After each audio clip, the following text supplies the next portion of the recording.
আসসালামু আলাইকুম। আপনার ফোনে যে অ্যাপস গুলো ব্যবহার করতেছেন সেই অ্যাপসে ভাইরাস জনিত কোনো সমস্যা আছে কিনা সেটা আপনি নিজেই চেক করতে পারবেন। এটি কিভাবে চেক করবেন সেই প্রসেসটাই আজকে আমি আপনাদেরকে দেখাবো। তো চলুন আমরা মোবাইল স্ক্রিনের পর্দায় চলে যাই। তো আমি এখন চলে আসলাম মোবাইল স্ক্রিনে। এখন চলে যাব প্লে স্টোরে।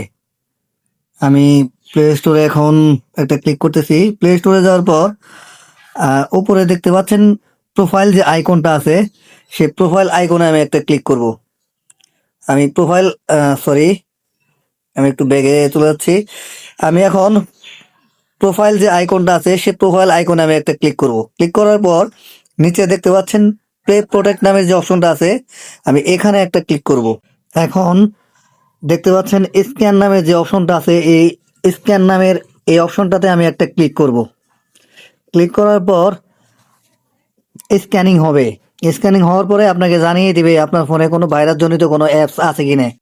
তো এখানে লেখা দেখতে পাচ্ছেন নো হার্মফুল অ্যাপস ফাউন্ড, অর্থাৎ এখানে ক্ষতিকারক কোনো অ্যাপস পাওয়া যায়নি। এখন আমার ফোনে যদি কোনো ক্ষতিকারক অ্যাপস থাকতো তাহলে এখানে শো করতো। তো এভাবে আপনি আপনার ফোনে চেক করতে পারবেন।